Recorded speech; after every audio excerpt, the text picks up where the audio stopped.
74세의 박영자 여사는 평생을 가족을 위해 희생하며 살아왔습니다. 남편이 남긴 상가 건물과 예금은 그녀에게 물질적인 재산 이상의 의미였습니다. 그것은 그녀의 노후를 지켜줄 마지막 울타리이자 아들 선우에게 물려줄 소중한 유산이었습니다. 하지만 영자의 마음속에는 알 수 없는 불안이 깊게 자리 잡고 있었는데, 그 이유는 아들 선우가 어머니의 재산을 은근히 탐내며 어머니를 위한 투자라며 건물 담보 대출을 권유하기 시작했기 때문이었습니다. 영자는 아들을 믿고 싶었지만 그의 말 속에서 자신의 재산이 자신의 의지와는 상관없이 사라질지도 모른다는 공포를 느꼈습니다. 딸의 무게. 박영자, 그녀의 나이 74살. 창밖으로 비치는 오후의 햇살이 유난히 길었습니다. 영자 씨는 낡은 소파에 앉아 뜨개질을 하고 있었습니다. 뭉툭해진 바늘이 엇갈릴 때마다 얇은 실이 천천히 모양을 잡아갔습니다.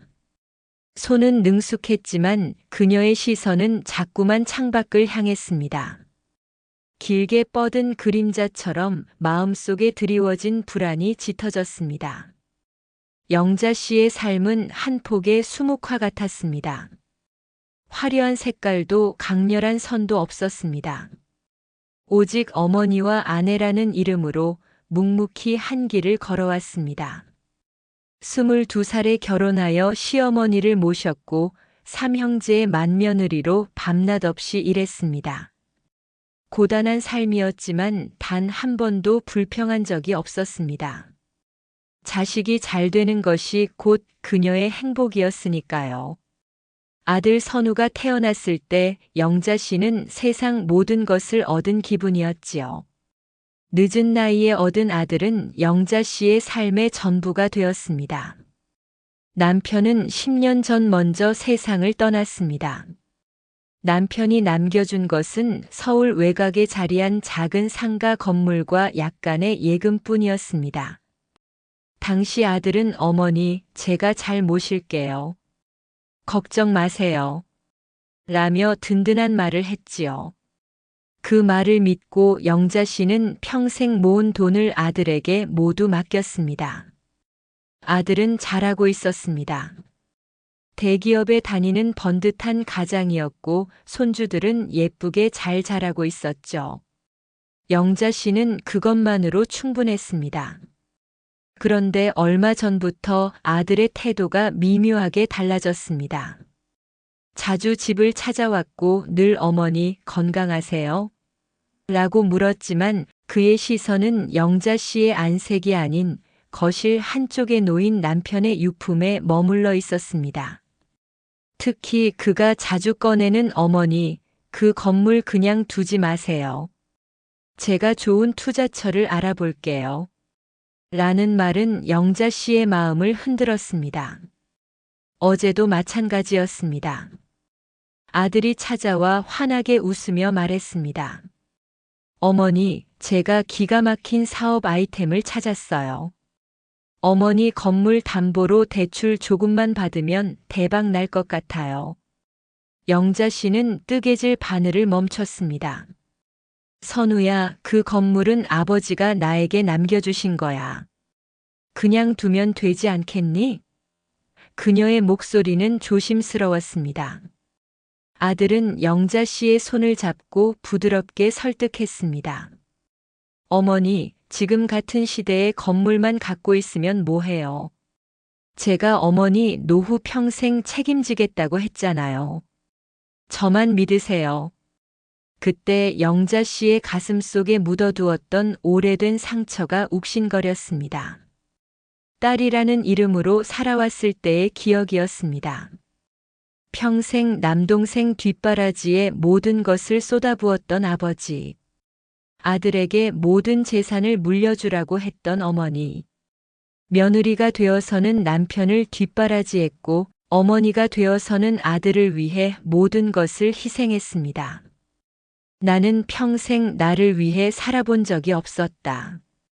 그날 밤 영자 씨는 잠을 이루지 못했습니다. 베개에 얼굴을 묻고 조용히 흐느꼈습니다. 다음 날 아침 영자 씨는 거울 속 자신의 얼굴을 물끄러미 바라보았습니다. 깊어진 눈가의 주름, 축 처진 입꼬리. 그녀는 문득 자신이 딸에게는 하지 못했던 그 말을 아들에게 하고 싶어졌습니다. 아들아, 나도 내 인생이 있단다. 하지만 그 말은 쉽게 나오지 않았습니다. 똑똑. 현관문이 다시 울렸습니다. 아침 일찍 찾아온 아들이 환하게 웃으며 서류 봉투를 건넸습니다.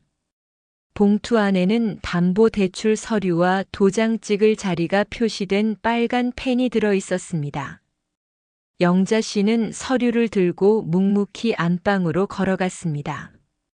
그 순간 그녀는 자신이 평생 짊어져 온 어머니의 무게와 딸의 무게를 동시에 느꼈습니다. 그리고 그녀의 손은 망설임 없이 그러나 단호하게 전화기를 들었습니다.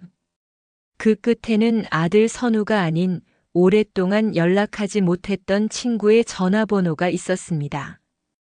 영자 씨의 손에 들린 전화기 너머로 익숙한 목소리가 들렸습니다. 영자야, 웬일이야? 20살 적부터 절친한 친구였던 정이었습니다. 영자 씨는 한참을 망설이다 겨우 입을 열었습니다. 정희야, 나 아들 때문에 마음이 좀 힘들어서. 그 한마디에 그동안 켜켜이 쌓였던 서러움이 북받쳐 올랐습니다. 영자 씨는 아들이 건물 담보로 대출을 받으려 하는 이야기부터 평생 가족을 위해 살아온 자신의 삶까지 모두 털어놓았습니다. 정희는 차분히 듣더니 조용하고 단호한 목소리로 말했습니다. 영자야, 평생 가족들 뒷바라지하느라 고생한 거 내가 아는데 왜 이제 와서 남 좋은 일만 시키려 해? 그 건물은 너 거야. 너가 평생 일군 재산이라고. 영자 씨는 아무 말도 할 수 없었습니다. 정희의 말은 너무나 당연했지만 영자 씨에게는 한 번도 생각해 본 적 없는 충격적인 진실처럼 다가왔습니다. 넌 내 딸로, 내 아내로, 내 엄마로 살았지. 박영자로 살지 않았어. 정희의 마지막 말은 영자 씨의 가슴에 깊이 박혔습니다. 전화가 끊긴 후에도 그 말은 메아리처럼 귓가에 맴돌았습니다. 박영자로 사는 법. 그녀는 남편의 유품이 놓인 장롱을 열어보았습니다. 남편이 아끼던 손때 묻은 시계, 빛바랜 사진첩. 그 속에는 늘 누군가의 곁에서 미소를 짓고 있는 영자 씨가 있었습니다. 남편의 옆에, 아들의 뒤에 언제나 영자 씨는 주인공이 아닌 조연이었습니다. 그날 밤 아들이 다시 전화를 걸어왔습니다. 어머니, 서류 보셨죠? 내일 제가 찾아갈게요. 영자 씨는 대답을 하지 못했습니다. 아들은 침묵을 긍정으로 받아들인 듯 어머니 믿어요. 라는 말을 남기고 전화를 끊었습니다. 영자 씨는 불안했습니다. 아들과 정면으로 부딪힐 용기가 없었습니다. 아들이 실망할까봐, 자신을 이해하지 못할까봐 두려웠습니다. 아들에게는 엄마의 역할만 해왔기에 엄마라는 가면을 벗는 것이 너무나 힘들었습니다. 다음 날 아침 영자 씨는 아침 일찍 정희를 찾아갔습니다. 정희의 집은 영자 씨의 집과는 달랐습니다. 아기자기한 화분들이 놓여 있었고 붓글씨 연습을 한 흔적이 방 안 가득했습니다. 모두 정희가 자신의 취미로 채워넣은 공간이었습니다. 정희는 영자 씨를 따뜻하게 맞이하며 차 한 잔을 건넸습니다. 어제 내 말이 너무 부담스러웠지? 영자 씨는 고개를 저었습니다. 아니, 내 말 덕분에 나를 되돌아봤어. 영자 씨는 자신의 솔직한 심정을 이야기했습니다. 정희야, 나는 내 아들이 서운해할까봐 너무 무서워. 아들이 나한테 등 돌릴까봐. 정희는 영자 씨의 손을 잡고 조용히 말했습니다. 영자야. 부모는 자식의 영원한 통장이나 ATM이 아니야. 자식에게 짐이 되고 싶지 않다는 그 마음, 그게 진짜 엄마의 마음인 거야. 내가 건강하고 행복해야 아들도 안심하고 자기 삶을 살아갈 수 있는 거지. 아들이 정말 너를 위한다면 내가 행복한 것을 가장 먼저 생각해야지. 그 순간 영자 씨의 눈에서 굵은 눈물이 흘러내렸습니다. 딸로서, 아내로서, 어머니로서 수없이 많은 희생을 해왔지만 그 모든 희생이 당연한 것은 아니라는 것을 깨달았습니다. 자신의 행복을 포기하면서까지 자식을 위하는 것이 진정한 사랑이 아닐 수도 있다는 것을. 정희는 영자 씨에게 변호사를 소개해 주었습니다. 내 인생을 지키는 방법을 함께 찾아줄 거야. 영자 씨는 아들을 만날 약속 시간이 다가오고 있었지만 더 이상 서두르지 않았습니다. 그녀의 발걸음은 불안했지만 결심은 단단했습니다. 아들에게 말할 수 없는 진실을 이제는 나 혼자라도 알아야 한다. 낡은 지갑 속에 깊숙이 넣어두었던 변호사의 명함, 그 종이 한 장이 그녀의 새로운 삶을 시작하는 티켓처럼 느껴졌습니다. 비로소 그녀의 길은 아들의 길이 아닌 박영자의 길을 향하고 있었습니다. 그리고 나를 위한 진실.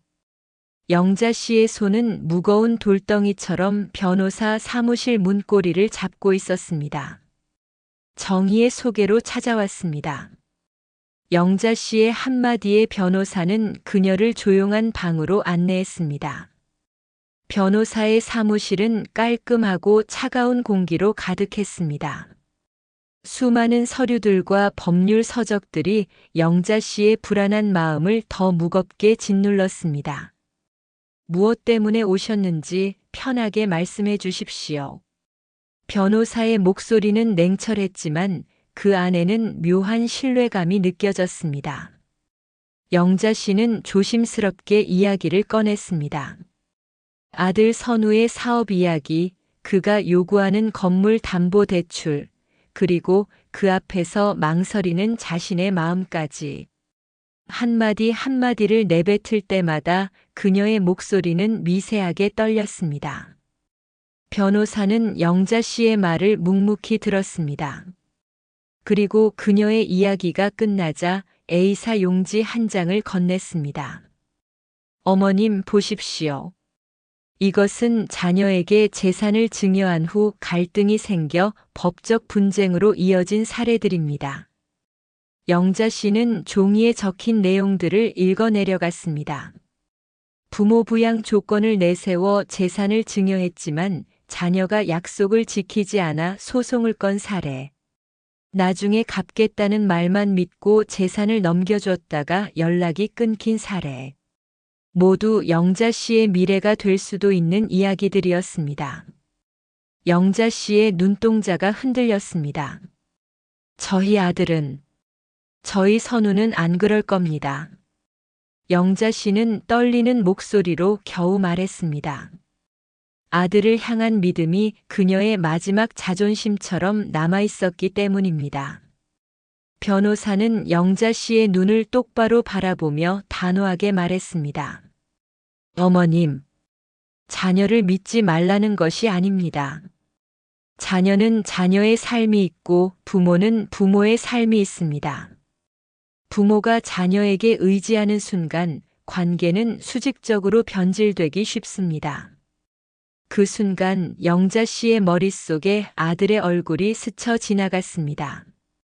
다 어머니를 위한 일이라며 자신의 결정을 강요하던 아들. 영자 씨는 깨달았습니다. 아들은 그녀의 마음을 읽고 있는 것이 아니라 자신의 욕망을 그녀의 노후라는 명분으로 포장하고 있었던 것입니다.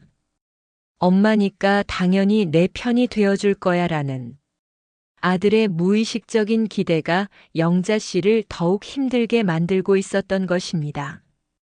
영자 씨는 눈을 감았습니다. 그리고 평생 그녀를 짓눌렀던 어머니의 의무에서 벗어나고 싶다는 강한 충동을 느꼈습니다. 변호사님, 제가 어떻게 해야 할까요? 영자 씨는 마치 길을 잃은 아이처럼 물었습니다. 변호사는 그녀의 마음을 이해한다는 듯 잠시 침묵하더니 현실적인 방안을 제시했습니다. 첫째, 상가 건물 명의를 아드님에게 넘겨주지 마십시오. 어머님 스스로의 재산을 관리하며 월세 수익으로 안정적인 생활을 하시는 것이 가장 중요합니다. 둘째, 아드님에게 솔직하게 모든 것을 말하기 어렵다면 당분간은 다른 일이 있어 어렵다고 시간을 버십시오. 그리고 그 시간 동안 어머님의 노후를 위한 구체적인 계획을 세우십시오. 이것은 아드님을 향한 불신이 아니라 어머님 스스로의 삶을 지키기 위한 선택입니다. 영자 씨는 한마디 한마디를 놓치지 않으려 귀 기울였습니다. 변호사의 조언은 차갑고 냉정했지만 그 안에는 그녀의 마음을 지켜주려는 따뜻한 진심이 담겨 있었습니다. 영자 씨는 변호사에게 고개를 숙였습니다. 그리고 가장 중요한 질문을 했습니다. 제가 만약 아들에게는 이 모든 사실을 말하지 않는다면 괜찮을까요? 변호사는 조용히 미소 지으며 대답했습니다. 어머님, 자녀에게 모든 것을 솔직하게 말하는 것이 항상 정답은 아닙니다. 어머님의 결정과 재산은 오직 어머님의 것입니다. 그것은 가족에게도 숨겨야 할 어머님의 마지막 진실이 될 수 있습니다. 영자 씨는 변호사 사무실을 나오며 깊은 숨을 내쉬었습니다. 여전히 아들을 향한 미안함이 마음 한구석에 자리 잡고 있었지만 그 감정은 나라는 사람을 찾아가는 용기 앞에 조금씩 희미해지고 있었습니다. 그녀는 더 이상 아들의 말에 끌려다니는 연약한 어머니가 아니었습니다. 이 모든 것은 아들을 위한 거짓말이 아닌 자신을 위한 진실을 지키기 위한 첫걸음이었습니다. 그녀는 집으로 향하는 발걸음을 멈추고 홀로 서서 밤하늘을 올려다보았습니다. 그녀의 마음속에는 이제 더 이상 불안이 아닌 새로운 삶에 대한 희미한 희망이 싹트고 있었습니다. 나는 내 엄마이기 전에 나였다. 영자 씨의 발걸음은 더 이상 불안에 떨지 않았습니다. 변호사 사무실에서 돌아온 그녀는 아들 선우에게 전화했습니다. 선우야, 엄마가 이야기할 게 있다. 오늘 저녁에 시간 괜찮니? 단호하지만 흔들림 없는 엄마의 목소리에 선우는 잠시 당황했습니다. 네, 어머니. 오늘 저녁에 갈게요.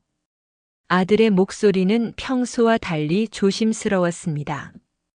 저녁 7시 아들 내외가 영자 씨의 집을 찾았습니다. 며느리가 가져온 빵과 과일이 식탁 위에 놓였습니다. 밥을 먹으면서도 영자 씨는 좀처럼 입을 열지 못했습니다. 아들은 눈치를 보며 먼저 입을 열었습니다. 어머니, 혹시 그 서류 때문에 그러시는 거예요? 제가 좋은... 아들의 말이 채 끝나기도 전에 영자 씨는 그의 말을 잘랐습니다. 선우야, 엄마가 할 이야기는 그게 아니다. 영자 씨는 차분히 하지만 단호하게 말했습니다. 그 건물은 엄마가 아버지를 추억하는 유일한 장소야. 아버지가 나에게 남겨준 마지막 울타리이고. 그녀의 목소리는 조용했지만 그 안에 담긴 단단함은 식탁 분위기를 완전히 바꾸었습니다. 아들은 놀란 표정으로 어머니를 바라보았습니다. 어머니, 무슨 말씀이세요? 영자 씨는 아들을 외면하지 않고 그의 눈을 똑바로 바라보며 말했습니다. 선우야, 엄마는 평생 누군가의 엄마로 살았단다. 내가 힘들어할 때, 아버지가 사업에 실패했을 때, 늘 가족을 위해 나를 버려야 한다고 생각했지. 그런데 이제야 깨달았어. 나를 버리는 게 너희를 위하는 게 아니라는 것을. 아들 선우의 얼굴에 복잡한 감정이 스쳐 지나갔습니다. 영자 씨는 다시 말했습니다. 내가 하는 사업 잘 되면 물론 좋겠지. 하지만 그게 엄마의 마지막 보루를 걸어야 할 만큼의 가치는 아니라고 생각한다. 내가 잘 모시겠다고 말하는 것만으로도 충분해. 그러니 이제 엄마를 믿어주지 않겠니? 그 말에 아들의 눈빛이 흔들렸습니다. 그는 처음으로 어머니가 자신만을 위한 사람이 아니라 한 명의 개별적인 인간임을 깨달은 듯 했습니다. 아들은 잠시 침묵하다가 고개를 숙였습니다. 어머니 죄송해요. 저는 그저 어머니 노후를 편하게 해드리고 싶어서. 그의 목소리는 진심이었지만 그 진심 속에는 어머니의 삶을 존중하지 않았던 자신의 오만이 담겨 있었습니다. 영자 씨는 아들의 손을 잡았습니다. 안다. 너의 마음을 왜 모르겠니? 하지만 엄마에게는 돈보다 더 중요한 게 있다. 그건 바로 내 삶을 내가 선택했다는 자존감이다. 내가 나를 위하는 마음을 알기에 이 건물은 엄마의 이름으로 남겨두고 싶어. 그래야 엄마도 너에게 떳떳하고 너도 너의 인생을 온전히 책임질 수 있게 되니까. 그날 밤 아들은 상속 서류가 아닌 어머니의 뜨개질 바구니를 들고 집을 나섰습니다. 아들의 표정에는 처음으로 어머니의 결정을 이해하고 존중하는 빛이 서려 있었습니다. 영자 씨는 아들이 사라진 현관문 앞에서 조용히 미소 지었습니다. 그녀는 비로소 자신을 억누르던 어머니의 무게를 조금 내려놓은 기분이었습니다. 집은 여전히 똑같았습니다. 낡은 소파와 익숙한 냄새. 하지만 영자 씨의 마음은 완전히 달라져 있었습니다. 그녀의 불안은 희망으로, 혼란은 평화로 바뀌었습니다. 그녀는 거울 속 자신의 얼굴을 보았습니다. 더 이상 누구의 엄마가 아닌 박영자라는 이름의 당당한 여성이 서 있었습니다. 그녀의 앞으로의 삶은 이제 온전히 그녀의 선택으로 채워질 것입니다. 이 이야기는 아직 끝나지 않았습니다. 진정한 삶은 이제부터 시작이었으니까요. 나 자신이었다. 시간이 흘렀습니다. 영자 씨의 달력에는 매달 25일마다 동그라미가 쳐져 있었습니다. 월세가 들어오는 날이었습니다.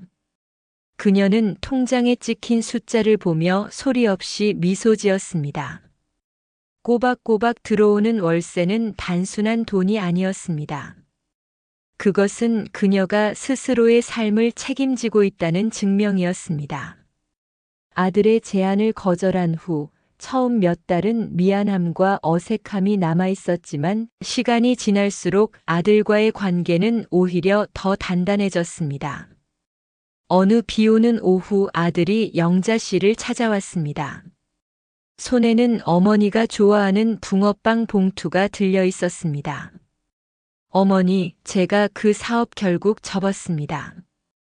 아들은 머쓱한 웃음을 지으며 말했습니다. 영자 씨는 아무 말 없이 아들의 등을 토닥여 주었습니다. 아들은 말을 이었습니다. 어머니 말씀이 맞았어요. 욕심은 끝이 없더라고요. 그런데 포기하고 나니 이제야 제 삶이 제대로 보이는 것 같아요. 아들은 그제야 진정한 어른이 된 듯 보였습니다. 가을이 깊어지자 영자 씨는 친구 정희와 함께 작은 여행을 떠났습니다.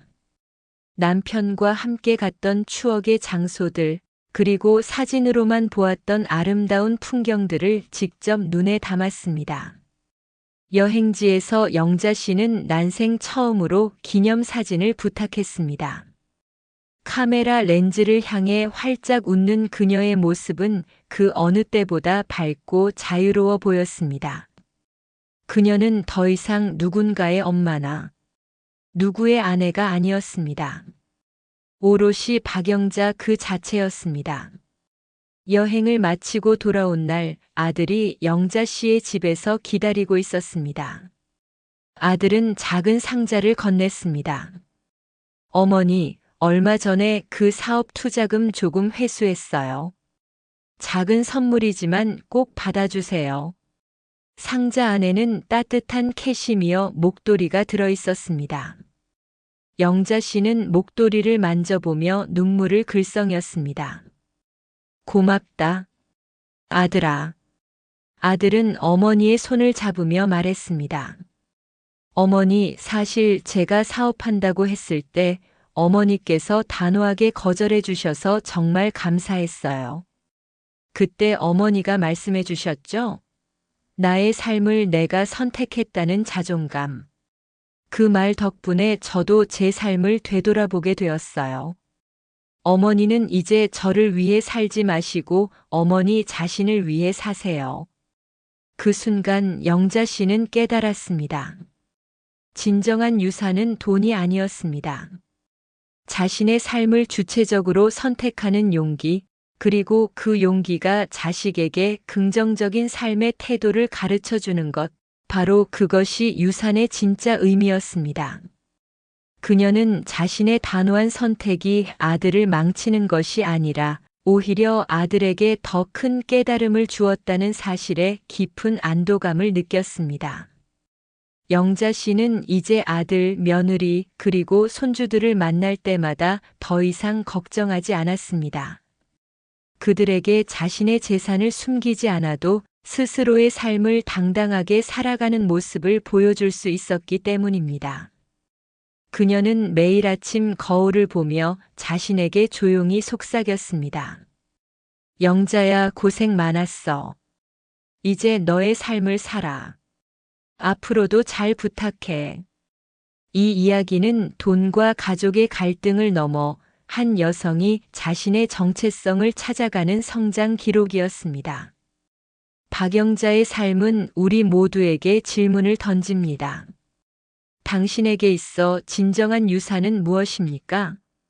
당신의 삶을 지키는 용기, 그것이 바로 당신의 가장 값진 유산일 것입니다. 이제 그녀의 이야기는 끝났지만 당신의 이야기는 지금부터 시작입니다. 댓글로 여러분들의 의견을 자유롭게 남겨주세요. 저는 다음 영상에서 또 인사드리겠습니다. 감사합니다. 구독과 좋아요는 큰 힘이 됩니다.